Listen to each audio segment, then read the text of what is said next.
Friends, నా పేరు శివ. నా ప్రీవియస్ వీడియోలో HTMLలో కంప్యూటర్ కోడ్ ట్యాగ్స్ గురించి చెప్పాను.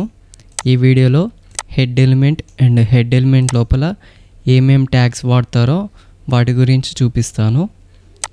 ముందుగా నా Vscode ఓపెన్ చేసుకుంటున్నా.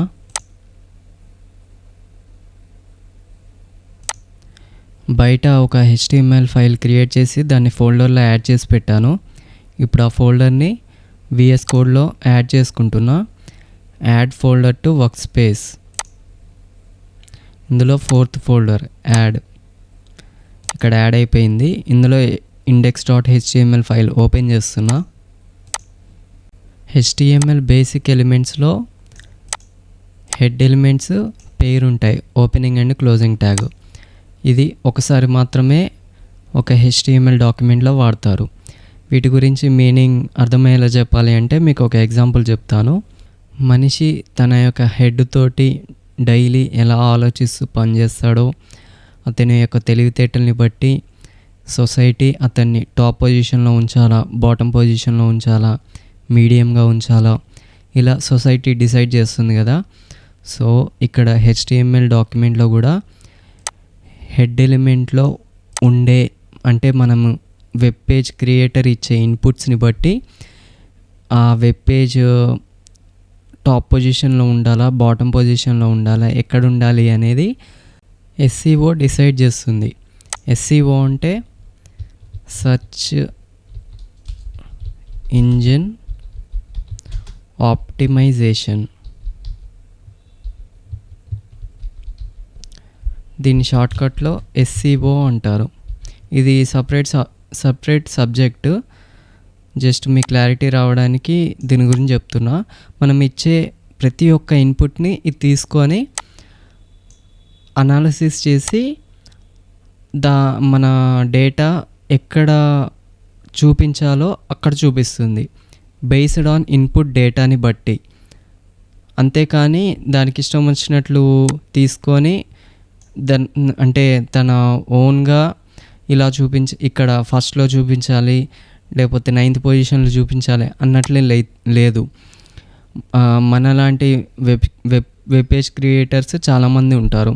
So hundreds of web page creators ఉన్నప్పుడు ఈ search engine optimisation best input data related to some topic. నేను టాపిక్ HTML గురించి చెప్తున్నా. HTML మీద 100 మంది చెప్పారు. అందులో బెస్ట్ ఎవరు ఇచ్చారు, బెస్ట్ ట్యాగ్స్ ఎవరు ఇచ్చారు, బెస్ట్ హెడ్ ఎలిమెంట్ లోపల బెస్ట్ ఇన్పుట్ డేటా ఎవరు ఇచ్చారు, అదంతా తీసుకొని అనాలిసిస్ చేసి మన వెబ్ పేజ్ని ఎక్కడ చూపించాలో అక్కడ చూపిస్తుంది. మనం ఎంత డబ్బులు ఖర్చు పెట్టినా బేస్డ్ ఆన్ ఇన్పుట్ డేటాని బేస్ చేసుకొని ఈ SEO పనిచేస్తుంది. ఈ హెడ్ ఎలిమెంట్ లోపల మనం title, favicon, internal and external, CSS and JavaScript links ఇవి వాడచ్చు. Frameworks and base tag, metadata. ఇందులో ఫ్రేమ్వర్క్స్కి సంబంధించిన లింక్స్ ప్రాజెక్ట్స్ చేసేటప్పుడు మీకు అర్థమవుతుంది, ఇప్పుడు చెప్పిన అర్థం కాదు. అండ్ మిగతా లింక్స్ గురించి చూద్దాం. Title, favicon, internal and external CSS links గురించి ఆల్రెడీ చెప్పాను. ఒకవేళ ఆ వీడియోస్ మిస్ అయితే ఆ వీడియో లింక్స్ డిస్క్రిప్షన్లో ఇస్తాను. ఆ లింక్స్ ద్వారా వీడియోస్ చూడండి. ఈ వీడియోలో మెటాడేటా లింక్స్ గురించి ఫస్ట్ చూపిస్తా. ఇవి తీసేస్తున్నా. అండ్ ఈ హెడ్ ఎలిమెంట్ లోపల title, favicon, internal, external, CSS and JavaScript framework, base, metadata links వీటన్నిటిని క్యారీ చేయడానికి ఈ హెడ్ ఎలిమెంట్ కంటైనర్లా యూజ్ అవుతుంది. అండ్ హెడ్ ఎలిమెంట్ లోపల ఉండే ఇన్ఫర్మేషన్ ఏది యూజర్కి విజిబుల్ ఉండదు. జస్ట్ టైటిల్ టెక్స్ట్ ఒకటి, ఫెవికాన్ ఐకాన్ ఒకటి విజిబుల్ ఉంటుంది, మిగతావన్నీ ఇన్విజిబుల్. బాడీలో ఉండే కంటెంట్ మాత్రమే యూజర్కి విజిబుల్ ఉంటుంది. ఇందులో ఫస్ట్ మెటాడేటా గురించి చూద్దాం. వీటిని కామెంట్ చేస్తున్నా.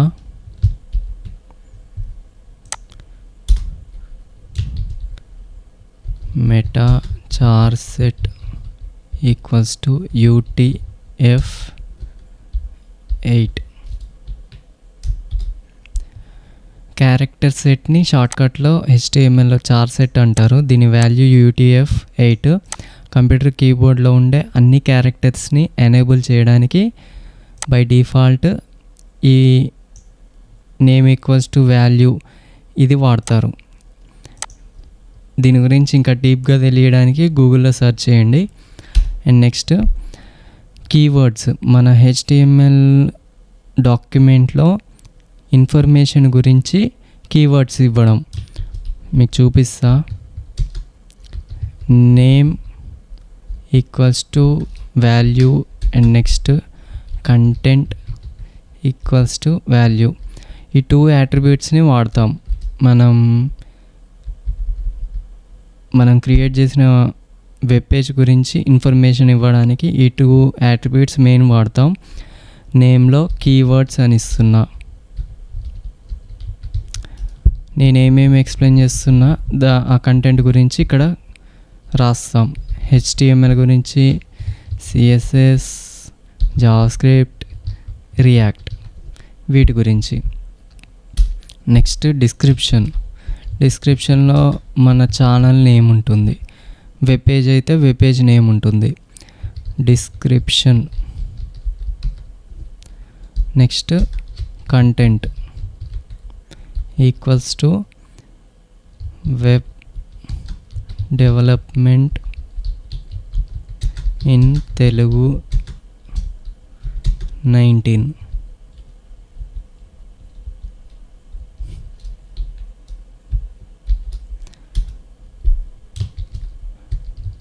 Next one author name. Content లోపల ఎవరి పేరు ఉంటే వాళ్ళ పేరు ఇవ్వచ్చు. నా పేరు మా అమ్మగారితో రాస్తాను. నాగమణి గారి అబ్బాయి శివ. సో మెయిన్ ఇవి వెబ్ పేజ్ ఇన్ఫర్మేషన్ తెలియజేయడానికి మెయిన్గా కీవర్డ్స్, డిస్క్రిప్షన్, ఆథర్ నేమ్ వాడతాం. Next meta HTTP equiv equals to refresh. కంటెంట్లో సెకండ్స్ 5. ఈ ట్యాగ్ ఎందుకు యూజ్ అవుతుంది అంటే ఈ వెబ్ పేజ్ని ఆటోమేటిక్గా రిఫ్రెష్ చేయడానికి యూజ్ అవుతుంది. ఇక్కడ యాట్రిబ్యూట్లో రిఫ్రెష్ ఇస్తాం, కంటెంట్ లోపల సెకండ్స్ ఇస్తాం. మీకు టెక్స్ట్ యాడ్ చేసి చూపిస్తా. H1 ట్యాగ్ తీసుకుంటున్నా. ఇందులో టెక్స్ట్ నా నేమ్ ఇస్తున్నా, మా అమ్మగారి నేమ్తో. నాగమణి గారి అబ్బాయి శివ.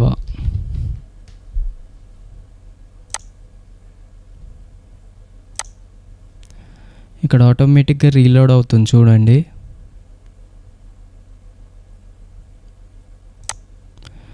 లైవ్ సర్వర్ సరిగ్గా కనెక్ట్ అవ్వలేదు. ఇప్పుడు చూడండి, మీకు సెకండ్స్ తగ్గించి చూపిస్తా. 2 సెకండ్స్ తీసుకుంటున్నా. ఆటోమేటిక్గా రీలోడ్ అవుతుంది చూడండి. సో ఇలా పేజ్ ఆటోమేటిక్గా రీఫ్రెష్ అవ్వడానికి ఈ ట్యాగ్ని వాడతాం. Next one meta name equals to వ్యూపోర్ట్.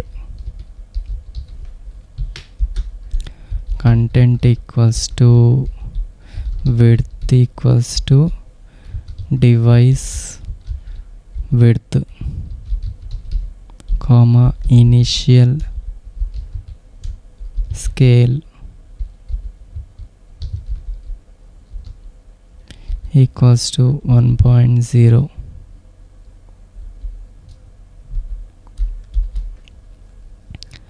ఈ నేమ్ ఈక్వల్స్ టు వ్యూపోర్ట్ ఇది ఎందుకు వాడతాము అంటే మనం ఏమన్నా ఇమేజెస్ ఆర్ టెక్స్ట్ ఇచ్చినప్పుడు, ఇది కామెంట్ చేస్తున్నా, ఊరికే రిఫ్రెష్ అవుతుంది.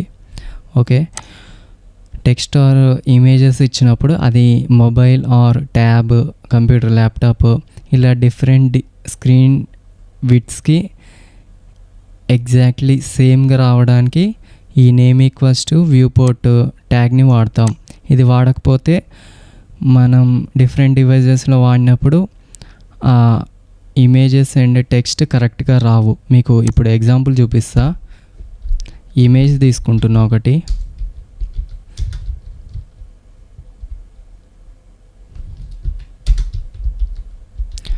Alternative text error, style equals to width 100%,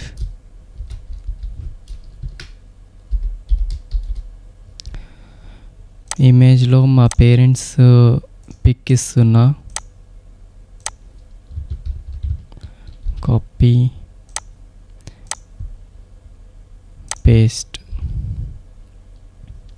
ఇక్కడ ఇమేజ్ వచ్చింది చూడండి, పెద్దగా చేస్తున్నా, ఇంత పెద్దగా వచ్చింది. ఇదే ఇమేజ్ నేను ఇప్పుడు మొబైల్లో చూపిస్తా.